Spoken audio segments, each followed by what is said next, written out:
Hey, what's up everyone? This is just a quick video to give you guys an update on another toy I picked up. Toy/truck. It's the same truck I had, but I used it to pull my Can-Am. And I traded in my 2020 Colorado. I had a white one, and I went and picked up this one. Same exact truck, just a newer model, and they changed the front end a bit. So this is a Colorado Zr2. The reason why I chose this truck is because I feel like it's very equipped. You're getting a lot of bang for your buck. It's roughly about a $46,000 truck, depending on what it comes equipped with. But standard, you get a front and rear locking axle, which makes a hell of a difference when you're off-roading. You also get this super nice Multimatic DSSV performance suspension, front and rear. I think these are 31-inch tires. They're Goodyear Wrangler. I think they're grapplers. Track tires.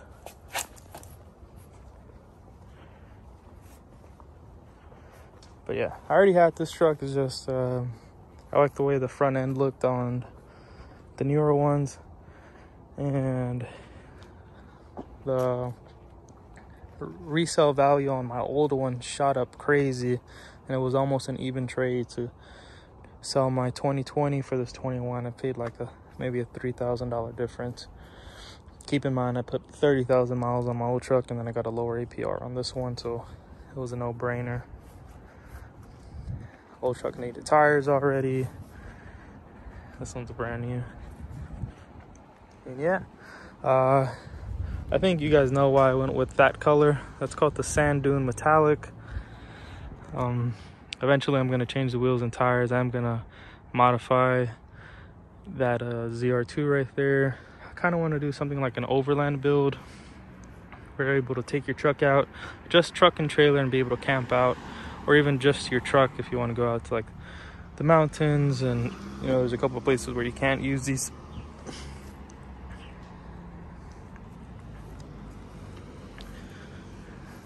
I was indecisive between this truck here and a Tacoma. But my father had a Tacoma, and to be honest with you, this truck just feels like a better truck. Not hating on any Tacoma guys at all. It's just this truck just feels like it has a little bit of a better quality to it.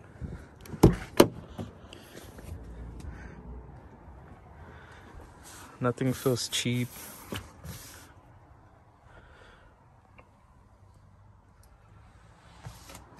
And the only reason why I'm comparing the two is because we had both trucks. I had a 2020 of this truck, and my dad had a 2019 Tacoma TRD Sport.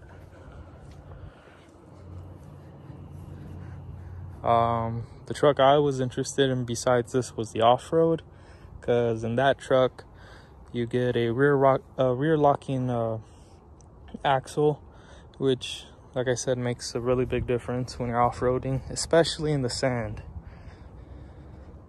Especially in the sand. That rear locking axle, that helps you to not get stuck. And I don't want to be digging, so that's why I bought this.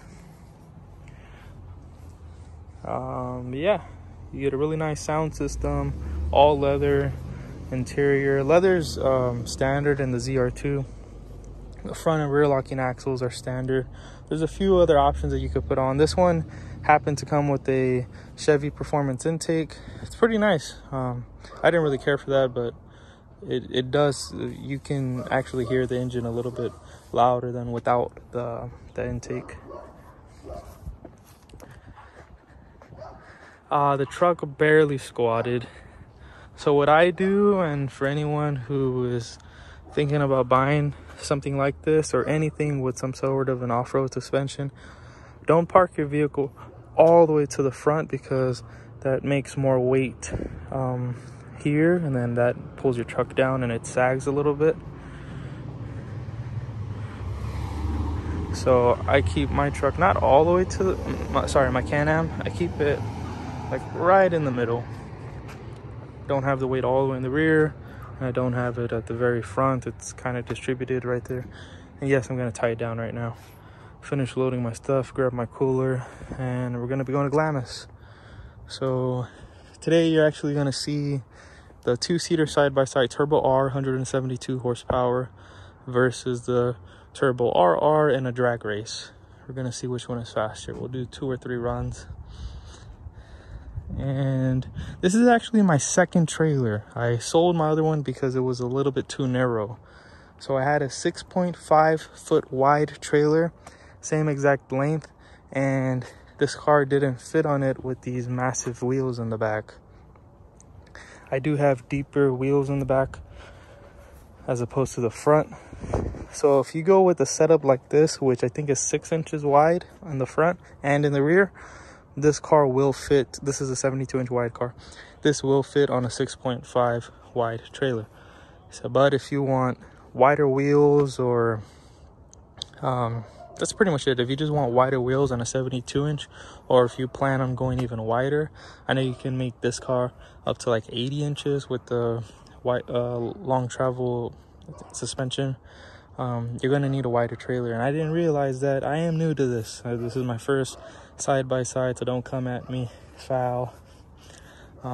It barely fit. I needed about an inch, and these back wheels didn't fit on my 6.5, but I sold that trailer and then I bought this one for about the same price. It's crazy. Some people don't like buying new. They like shopping used.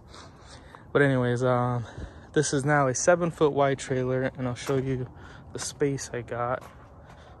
It's that maybe 2 inches to the top rail, which is this top part, 1.5 inches, and maybe an inch on this side. That's the gap. In the front, I got plenty of space, maybe 3 inches.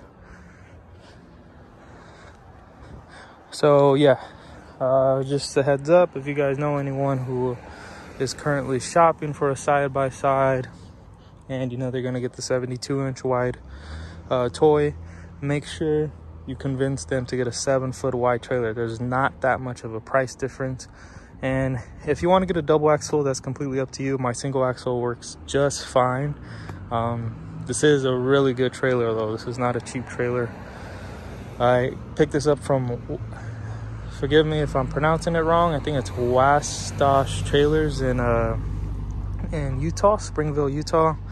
I had somebody go pick it up for me, and they gave me a really good deal on it. But this trailer, the quality of it is just so much better than my old one.